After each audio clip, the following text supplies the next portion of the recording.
Yes. So Anudeep గారు, మీ మాటలు వినే ముందు ఒక్క నిమిషం ఇటు రండి.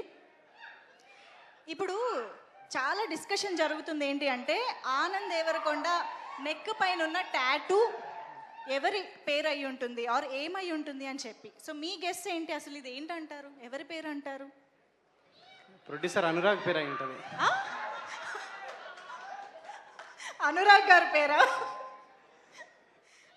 ఆయన ఇచ్చే డేట్లు కూడా అక్కడ గుర్తుగా రాసుకుంటున్నారా ఏంటి?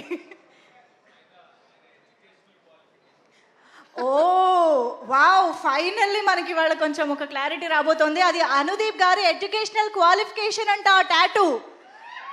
అదేదో మాకు అర్థమయ్యే భాషలో రాయొచ్చు కదండి.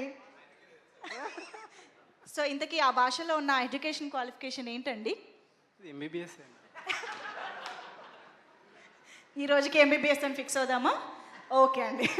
సో ఇందాక నేను అడిగినట్టుగా వినాయక చవితి మెమరీ, ఎస్పెషల్లీ చిన్నపిల్లలుగా ఉన్నప్పుడు మనం ఇంకా బాగా సెలబ్రేట్ చేస్తాం కాబట్టి ఏదైనా చైల్డ్హుడ్ మెమరీ ఆఫ్ గణేష. దీర్ఘంగా ఆలోచిస్తున్నారు, రింగ్ రింగ్ అని చైల్డ్హుడ్లోకి వెళ్తున్నారు, అంతేనా? చాలా ఉన్నాయండి. టైం పడుతుందా రీకలెక్ట్ అవ్వడానికి? ఓ పని చేస్తారా, స్పీచ్ మాట్లాడేసి ఫైనల్గా గుర్తొచ్చింది చెప్పండి, ఓకేనా? అందరికీ నమస్కారం అండి.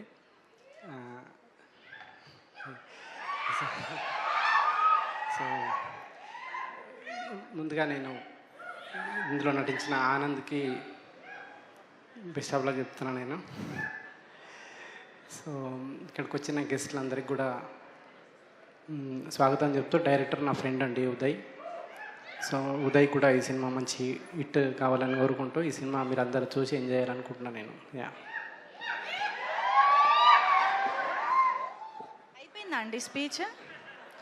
గుర్తొచ్చిందా మెమరీ?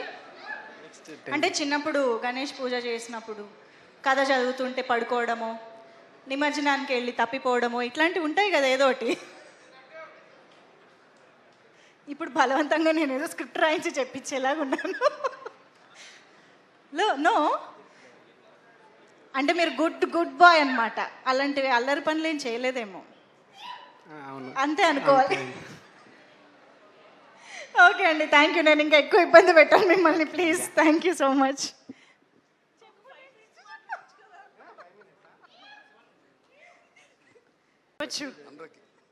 యా, అనురాగ్ గారు ఇప్పుడు మాట్లాడతారు.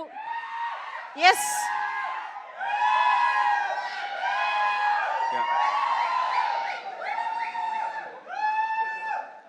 నేను ఆనంద్ గారితో విజయ్ గారితో కలిసి వర్క్ చేస్తుంటాను ఆయనతో.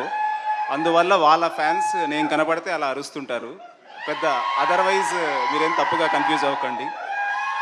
Thank you. So thank you first of all. I think Rashmika గారు వచ్చాక ఈవెంట్లో నాలాంటి వాళ్ళు ఎక్కువ మాట్లాడటం ఉపయోగం లేదు. కానీ రష్మిక గురించి చెప్పాలంటే, అంటే ఆవిడ ఏదైనా సినిమాలో యాక్ట్ చేస్తే దానికి అంటే ఫ్లేవర్తో ఒక పేరు పెట్టామనుకోండి, అది పార్ట్ 1, పార్ట్ 2, కొత్తగా పార్ట్ 3 కూడా అయ్యే అవకాశాలు ఉన్నాయి.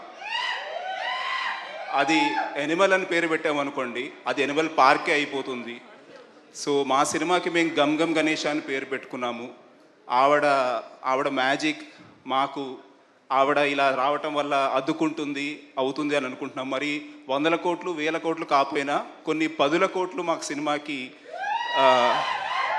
మా డైరెక్టర్ తీసిన సినిమా మేము